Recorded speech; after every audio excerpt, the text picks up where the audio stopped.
Hello बच्चों, आज हम सीखेंगे गोली दर्पण द्वारा प्रतिबिंब बनाना। तो अब गोली दर्पण जो होते हैं उनको बनाने के लिए देखिए बच्चों, यहाँ देखो ये क्रियाकलाप दिखाया गया है। इस क्रियाकलाप को आप पढ़ना और उसको आपको पढ़ने में आपको 2-3 लाइनें पता चलेंगी। तो उसमें क्या है कि भाई जो हम दर्पण बनाते हैं उस दर्पण में यहाँ पे देखो जो ये P है वो क्या होता है, ध्रुव होता है, और ये क्या है, फोकस है, और ये क्या है, सेंटर पॉइंट है। P और F के बीच की दूरी, P और C के बीच की दूरी को हम जो है बीच मिडल पॉइंट जो होता है उसको कहते हैं फोकस। ठीक है। अब यहाँ पर दिखाया गया है कि किसी अवतल दर्पण द्वारा बिंब के विभिन्न स्थितियों के लिए बने प्रतिबिंब। तो देखो ये टेबल है, उसे आपने याद करनी है। इस टेबल में दिया गया है कि बिंब मतलब क्या होता है, हमारा ऑब्जेक्ट। ऑब्जेक्ट को हम अगर C पर रखते हैं, अनंत, अनंत का मतलब क्या है, इन्फिनिटी पे रखते हैं, तो उसका जो है प्रतिबिंब कहाँ बनता है, मुख्य फोकस पर बनता है। और उसका साइज़ कितना होता है, अत्यधिक छोटा तथा बिंदु के साइज़ का होता है। प्रतिबिंब की प्रकृति कैसी होती है, वास्तविक तथा उल्टा। तो वास्तविक और उल्टा का मतलब क्या होता है कि ऐसे प्रतिबिंब जिनको हम क्या करते हैं, जिसकी हम फ़ोटो बार बार बना सकते हैं, जिसकी हम पिक्चर बना सकते हैं, उसको हम कहते हैं वास्तविक और उल्टा प्रतिबिंब। उनकी ये कंडीशन होती हैं। और ऐसे प्रतिबिंब जैसे फ़ोटो जिनको हम पिक्चर नहीं बना सकते, जिनको हम टीवी पे नहीं देख सकते, उनको हम कहते हैं अवास्तविक प्रतिबिंब या आभासी प्रतिबिंब। वो कैसे होंगे, आभासी प्रतिबिंब सीधे होते हैं, जबकि वास्तविक प्रतिबिंब कैसे होते हैं, उल्टे होते हैं। अब बिंब की स्थिति को जब हम किस पे रखते हैं, C से परे। C से परे का मतलब क्या है, यहाँ पे जो C जो दिखाया हुआ है, इस C से इधर की तरफ रखेंगे। एक पॉइंट पहला वाले पॉइंट में दिखाया गया था, आपने जब इन्फिनिटी पे रखा तो सेंटर उसका जो प्रतिबिंब कहाँ बना, फोकस पे बना। यहाँ पे एक इसकी फ़ोटो भी दिखाई हुई है। यहाँ पे देखो, जब हम C पर रखते हैं, इन्फिनिटी पे रखते हैं, तो उसका फोकस कहाँ बनता है, फोकस जो उसका जो इमेज कहाँ बनती है, उसकी फोकस पे बनती है। अब C से परे रखेंगे तो जो उसका जो है इमेज कहाँ बनेगी, C और F के मिड में बनेगी। यहाँ पे दिखाया गया है। इससे पहले मैं आपको एक बात बताना चाहूँगी कि देखो यहाँ पे दिखाया गया किरण आरेखों का उपयोग करके गोली दर्पणों द्वारा बने प्रतिबिंबों का निरूपण। यानी कि किरण क्या होती है, रेज़ के द्वारा आपने कैसे प्रतिबिंब बनाए जाते हैं, उनके लिए कुछ बातें हमें समझनी बहुत ज़रूरी होती हैं। तो वो कौन कौन सी बातें हैं, तो वो बातें ये दी हुई हैं कि दर्पण के मुख्य अक्ष के समांतर प्रकाश किरण परावर्तन के पश्चात अवतल दर्पण के मुख्य फोकस से गुजरेगी अथवा उत्तल दर्पण के मुख्य फोकस से अपसरित होती प्रतीत होती है। ये देखो यहाँ पे मैंने यही डायग्राम बनाया गया कि दर्पण है, ये अवतल दर्पण है और ये है उत्तल दर्पण। तो दर्पण के मुख्य अक्ष कौन सा हुआ हमारा, ये है मेन एक्सिस हमारा, ये है जो C और P पॉइंट को मिलाने वाली आभासी लाइन है, उसको हम क्या कहते हैं, मुख्य अक्ष। मुख्य अक्ष के समानांतर जो लाइनें आ रही हैं, ऐसे बहुत सारी लाइनें आ रही होंगी।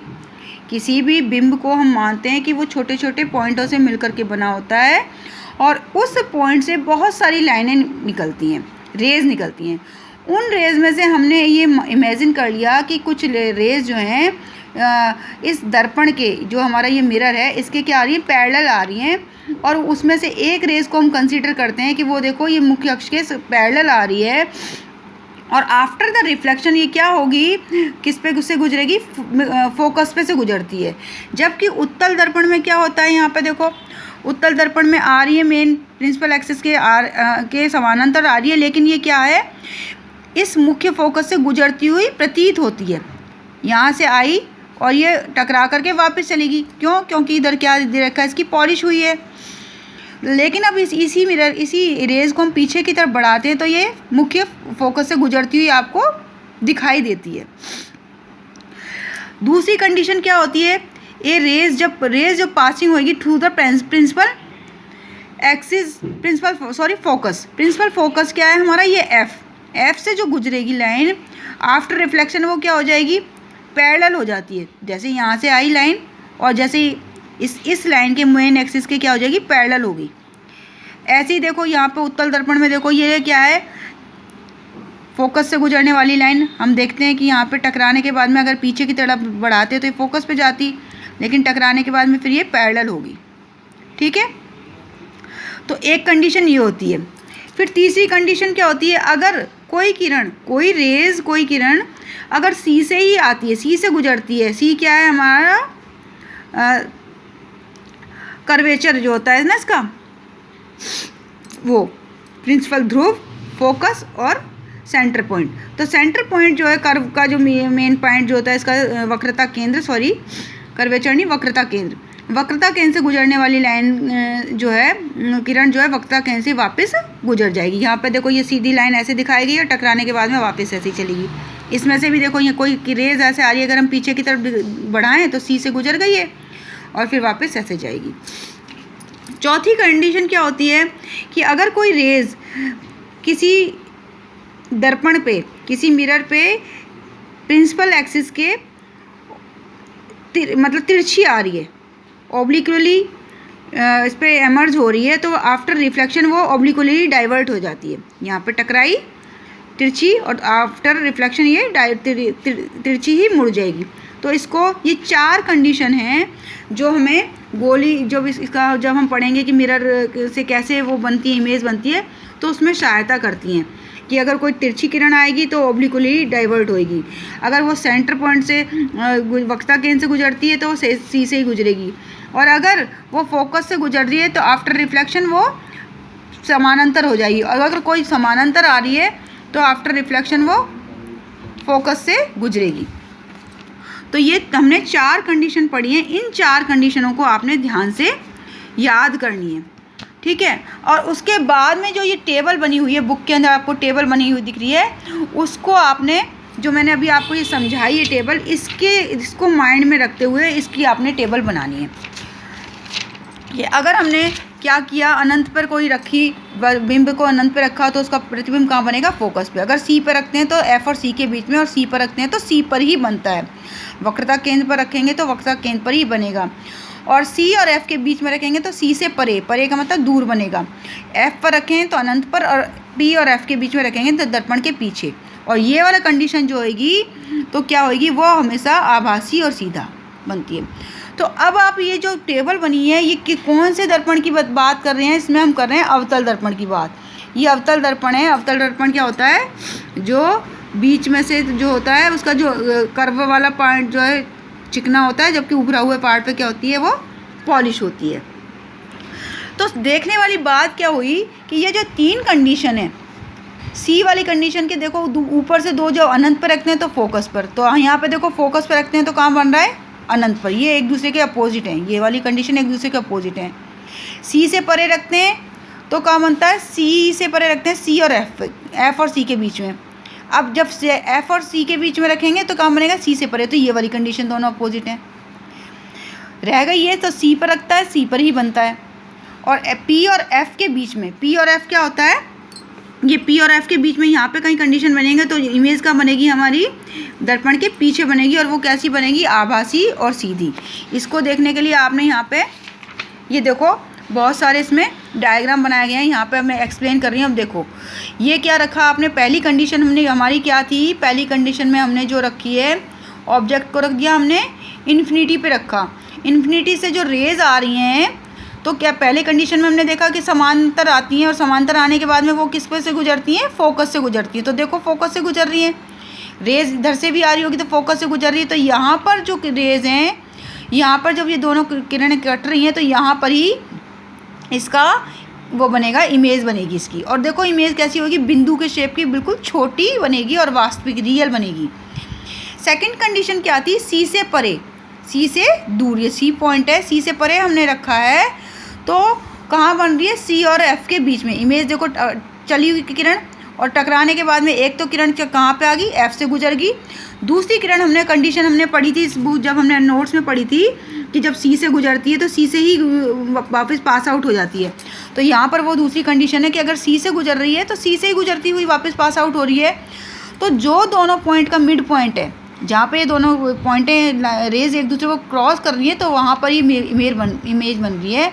और ये इमेज देखो कैसी दिखाई दे रही है आपको, इन्वर्टेड दिखाई दे रही है, उल्टी दिखाई दे रही है। तो इट मीन्स ये भी क्या हुई, हमारी रियल ही इमेज बनेगी और छोटी बन रही है। यहाँ देखो ये जो ऑब्जेक्ट है इसकी हाइट कितनी है, जबकि इसकी हाइट कैसी है, छोटी है, रियल है और इन्वर्टेड है। थर्ड कंडीशन हमारी क्या थी, if we put the object in the at C पर अगर हम कोई अपना ऑब्जेक्ट रखेंगे तो वो कंडीशन वो कहाँ पे बनेगा, इमेज का, उसकी इमेज कहाँ बनेगी, सी पर ही बनेगी, बट कैसी होगी वो, इन्वर्टेड होगी and real and same size. देखो जितना साइज़ हमने यहाँ से, देखो ये बी पॉइंट का यहाँ से लेके यहाँ साइज़ है, तो इसकी इमेज बन रही है, इन्वर्टेड बन रही है। ये पेंसिल अगर मैं ऐसे मानूँ तो इन्वर्टेड बनेगी ऐसे, और सेम साइज़ की बन रही है। आफ्टर रिफ्लेक्शन देखो रेज गई, एक एफ से गुजर गई और दूसरी कौन सी गुजर रही है, मानो दूसरी किरण फिर एफ से गुजर रही है, तो आफ्टर रिफ्लेक्शन फिर ये पैरेलल होगी, ये वाली रेज पैरेलल होगी ऐसे, इसकी रेज होगी पैरेलल। फोर्थ कंडीशन हमारी क्या थी इसमें, जब हम पढ़ रहे थे टेबल, फोर्थ कंडीशन में अगर हम पुट करें कि अपनी जो ऑब्जेक्ट को कहाँ पुट करें, सी एंड एफ के मिड में, सी और एफ के मिड में रखेंगे तो एक रेज गई यहाँ से और आफ्टर रिफ्लेक्शन वो फोकस से गुजरेगी। दूसरी रेज अगर कोई जा रही होगी तो अगर सी से गुजरेगी तो वो सी टकराएगी और आफ्टर रिफ्लेक्शन वो सी से गुजरेगी। तो इमेज कैसी बन रही है यहाँ पे देखो, छोटी, और इसकी कैसी बन रही है, इन्वर्टेड बन रही है, लेकिन कैसी बन रही है, मैग्नीफाइड, बड़ी बन रही है।